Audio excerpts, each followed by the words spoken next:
Hi everyone, welcome to the Digital Supply Chain Podcast. My name is Tom Raftery, and with me on the show today, I have my special guest, Ellen. Ellen, welcome to the podcast. Would you like to introduce yourself?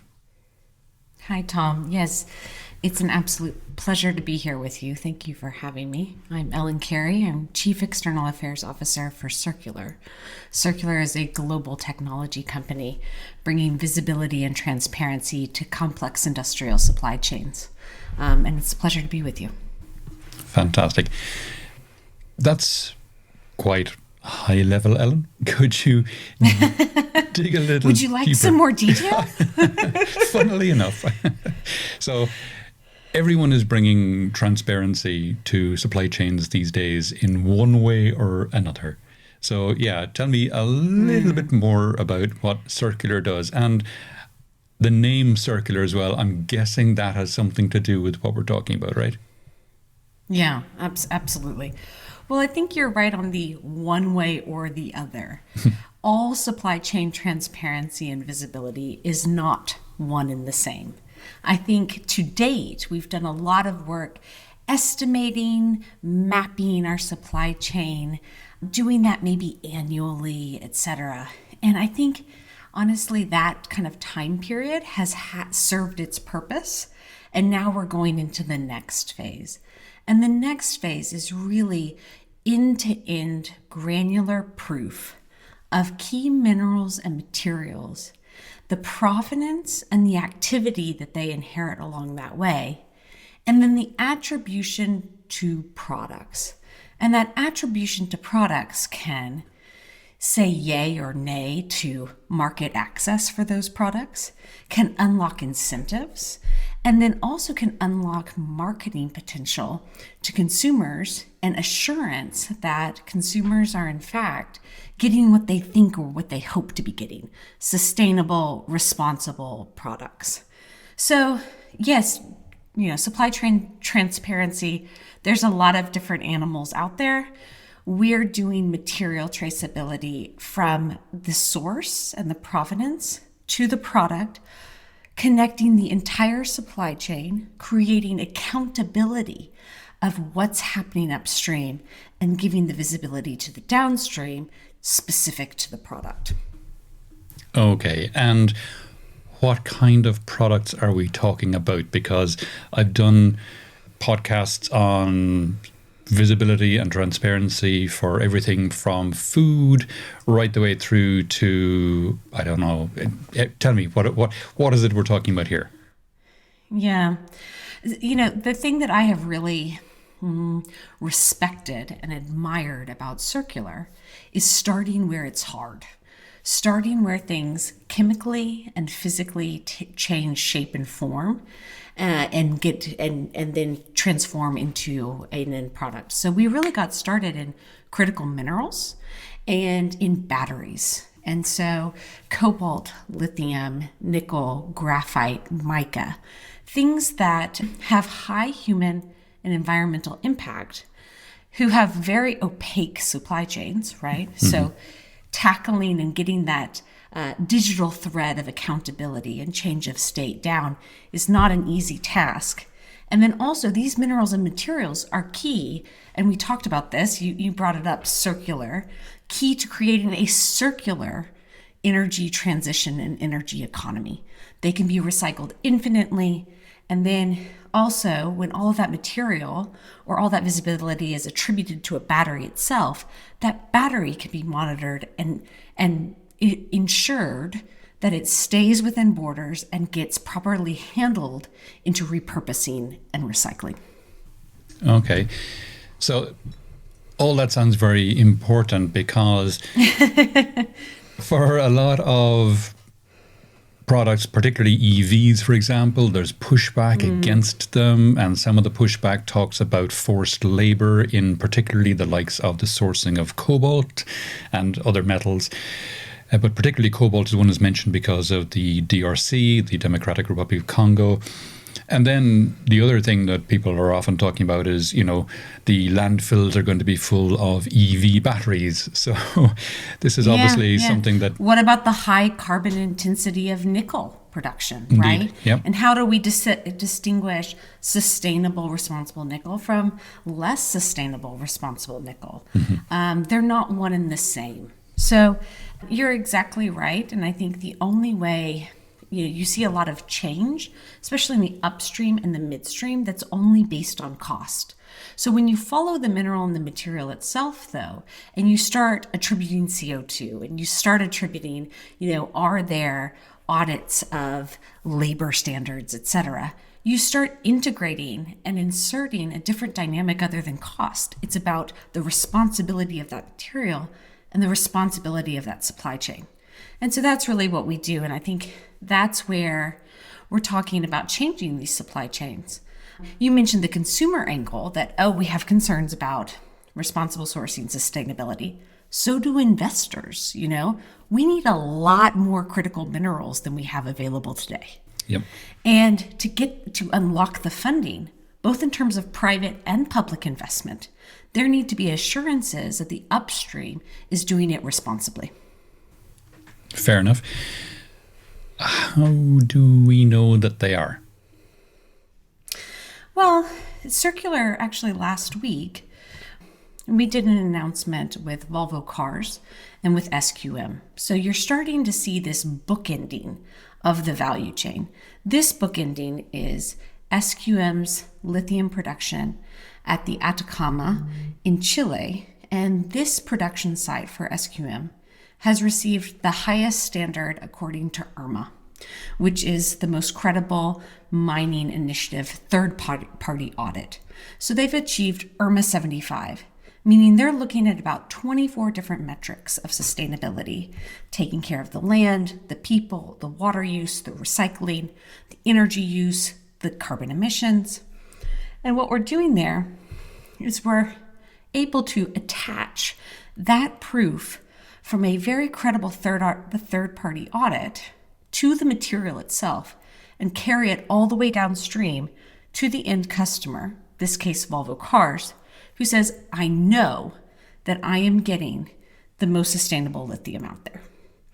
And this is how you're going to start differentiating these products and giving the downstream the visibility to choose, what they want, what risks they're inheriting, or see the risks that they're inheriting, and do that trade-off between cost, low cost, risk, and putting data behind their claims of being a responsible brand. Okay. How do I know as a consumer, though, that this is the case? For example, I have an EV today, Kia Niro EV. I've no idea who manufactured the battery in it or where the minerals in the battery came from.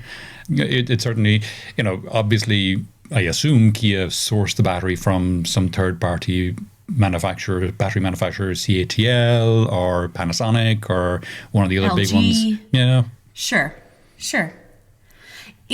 We're on the cusp of changing that. So there's this formation happening between customers or businesses who want to know the risks they're inheriting, customers who are putting demands on those companies that they want to know the risks that they're buying into with their purchase power, and then also governments and regulators.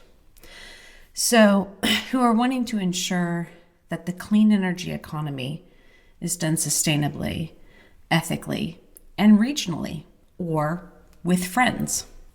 So you're going to start seeing that change. A lot has happened this last year in 2023. One, the EU battery regulation has been signed into law.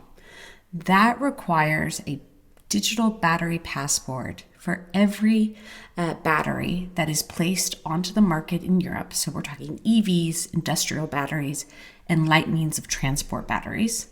Every one of those will come with a digital product passport, QR code that, Tom, you'll be able to scan, and then you'll have the answers to those questions that you just posed. In the US, similar but different. The US has always incentivized the clean energy economy with tax credits and through the tax code. So giving financial benefits as emerging clean energy economies ramp up. And you'll see that with the Clean Vehicle Tax Credit. It's also known as Section 30D in the Inflation Reduction Act. And to access that fund, you now, different than really they've ever done before, you need to know where things are extracted, processed, and where components are manufactured. And then that information has to be relayed to the consumer. Let's say you're in, Maryland or Washington, D.C., Tom. When you go to buy a car, cars will have different incentives behind them, given what happened in their upstream value chain. Okay. And how are Circulor tracking that? Because a rock is a rock is a rock. One rock of nickel or lithium or whatever looks the same as one another. How do you differentiate what rocks came from what mine went into what EV? Key really is connection to every single participant. That's kind of the hard part. First, illuminating the upstream supply chain. Right now, I think, a downstream manufacturer knows about 6% beyond their tier 2 supplier. So tier 2 to tier 7 of these supply chains are very opaque. So first, it's bring visibility. Second, immediately start creating accountability by uploading industrial systems onto our platform so that we can create a digital twin of the material itself. So we know the difference of nickel that came from Australia versus nickel that came from Indonesia, right? And it isn't just rock versus rock, right? But we start putting that information to the material itself, provenance, where it came from, and then where did it go from there, and who touched it, who touched what, when, and where, and also attributing carbon emissions, etc. So all of that service that Circulor does, and that material traceability, plus our emissions tracking on top of that, can be folded into what we call a digital product passport. So then it is attributed to Tom's car, and then you have that information when it comes to lithium and nickel and cobalt and graphite and mica. You have that information, and you can make your decision making based on real facts of what you're purchasing. Okay. There's a lot of talk about how sensitive consumers are to sustainability versus price. So if I'm looking at a car with a digital passport for its battery and one that doesn't, and there's a difference in price, does enabling this digital product passport for batteries, does it create an increased price for those vehicles? Or if so, is it 10x the price? Obviously not, but where does that kind of balance lie? Yeah, the services that we provide and doing it per car are very, really very nominal. We're talking in the $5 to $12 per car, right, to create this visibility. Okay. We're seeing other things like in the U.S. market, the cost to, say, the United Auto Workers strike and stuff, adding about $500 per car, right? So we're talking very small. Also, it unlocks things. It can unlock, incentives in Europe. It can unlock market access, and it certainly unlocks incentives in the U.S. market, either between $3,750 or $7,500. So when you're talking about, $5 to unlock and prove $7,500 and give that money back to the consumer, that's really a really easy calculus to make. Sure. And what about, where this is going? Because it's great to have a digital product passport for batteries, but is it stopping there, or are more products going to be brought into this legislation? Yeah, I think it's really nice that you asked. Yeah, we're going to see more. We're certainly going to see more. On the U.S. side, you've got another incentive in the IRA called 45X, which it applies to more critical minerals going into more than batteries, so proving where things happened. Over here in Europe, you've got just this week It's the Eco Design for Sustainable Production Regulation. And that's going to apply to steel, aluminum, electronics, etc., that will have what Thierry Breton of the European Commission called, digital. When we talk beyond batteries, they're called digital product passports, right? And so you're going to see that expansion and that cascade from batteries to other products that have very similar characteristics. Lots of human rights and emissions concerns in the upstreams, and then an incentive also to continue to track those materials, ensure that they meet qualifications to gain market access, and then are created into a circular economy. Okay, cool. And, obviously this, for Circulor and for your customers and even for consumers, this requires a lot of leveraging of data. How crucial is access to data, and how are companies viewing the requirement to utilize their data more? It's a new kind of paradigm. I mean, people have been talking about data for a long time, but actually capturing and using that data in products and in supply chains is quite new. How are your customers and companies that you talk to in general, how are they viewing that? It's certainly very sensitive. I mean, I'll be honest with you, Tom, because we're talking about IP, we're talking about procurement.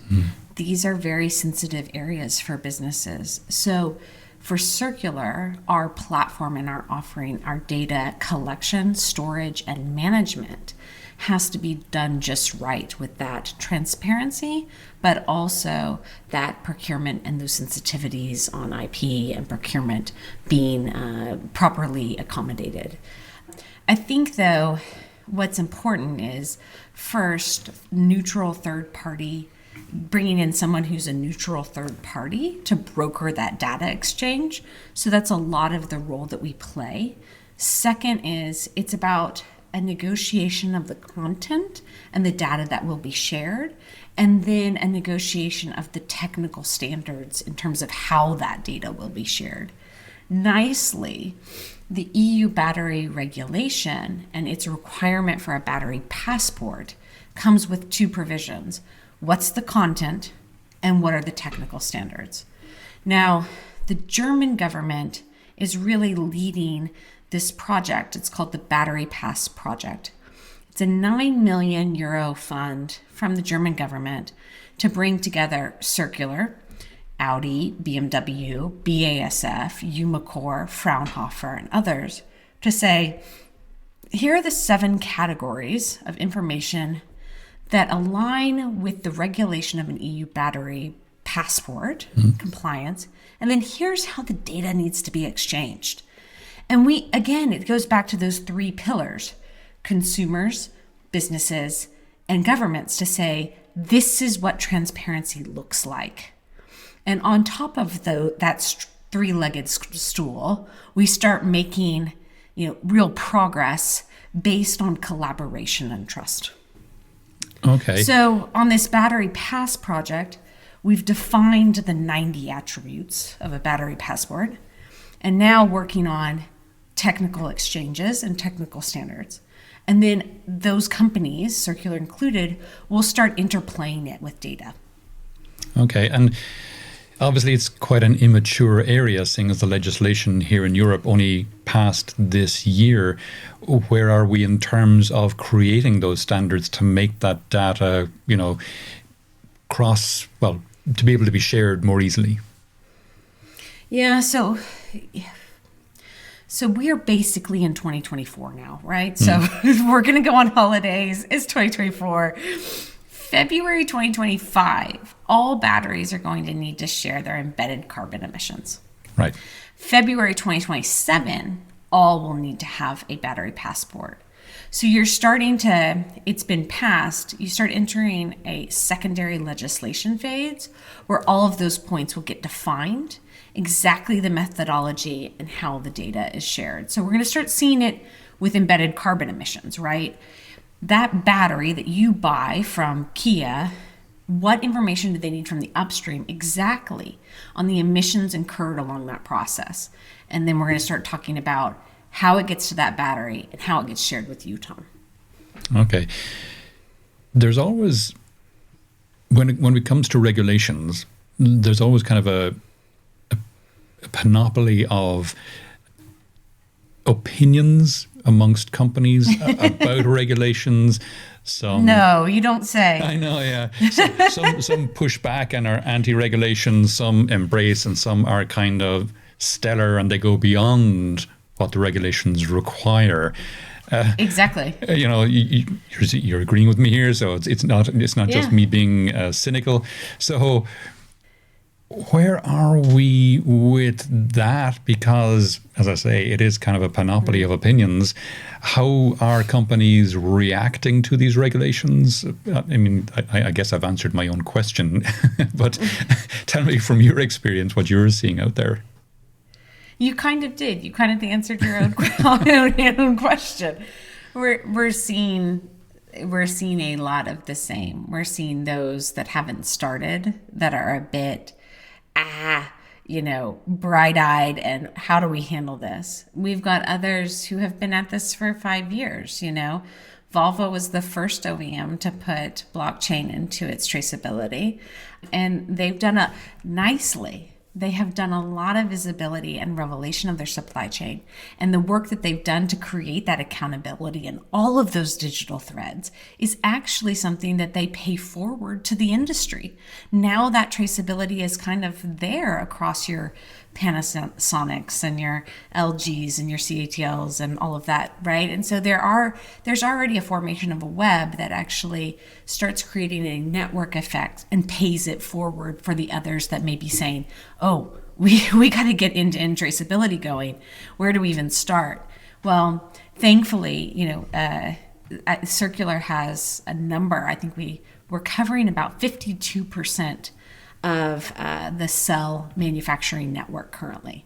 So they're already doing the traceability, and the ones that are kind of come new to this picture can tap into that, which is really, really a nice gift.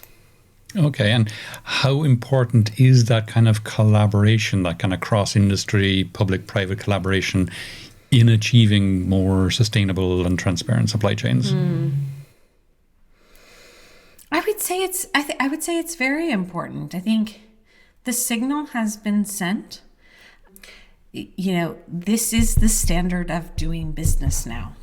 Period. Full stop.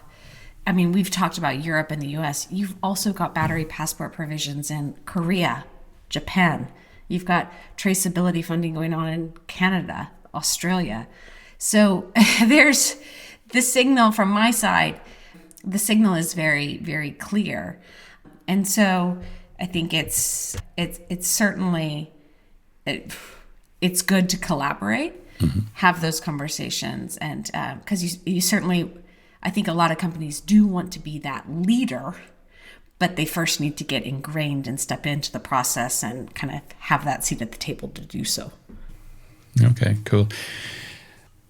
I might have missed it, but I'm not sure. I'm not sure if you mentioned as one of the minerals that you're tracking. Did you mention sodium? And if I say that, it's just because I've seen some announcements about new sodium metal batteries, for example. So, is that something you're tracking as well? Did I miss the mention of sodium, or is that something you're tracking? No, it's not something we're doing now. We are doing other non-battery or more general materials that can apply to a number of things. Copper for one, polysilicon, or we've even done leather, etc. Sodium is not something that we're doing currently, but certainly we can and will move towards those other types of battery technologies as they need to be. Okay, cool. We're coming towards the end of 2023. Actually, when this episode is published, it will be 2024. So welcome to the future. What do you see? It's kind of traditional this time of year to ask for your predictions for, where do you see supply chains and transparency going in the next, we'll say 2, 3, 4 years? Yeah, I think we'll nicely normalize not this one or the other of, making a clean energy transition or having secure and responsible supply chains. I think we're starting to marry those up and find the nuance and discover it's difficult to have both, but it's critically important to climate and economic and national security that we juggle both and we do both at the same time. So I think we're going to normalize this balancing act that has to happen about deployment, but also supply chain visibility and accountability. So I see that becoming more and more the norm. I also see more in terms of trade being instituted in terms of knowing what is in a product. You're going to have things like CBAM, the carbon border adjustment mechanism take account. You're going to have more of those take account that says, we know what's in this product, and so we're able to give it this market access or these market incentives. And we're going to see more of that. And that's also going to become more normalized. I think we've had a big year in 2023 in terms of things being fresh, new, and newly announced. And now we're going to start seeing, really how that sorts out with in terms of industry on the priority areas. Cool. We're coming towards the end of the podcast now, Ellen. Is there any question? It's a shame. We can have a part 2. Yeah, we can. We have to. We can check back in terms of that normalization and where things keep going. There you go. But in the meantime, is there any question I didn't ask that you wish I did, or any aspect of this we haven't touched on that you think it's important for people to be aware of?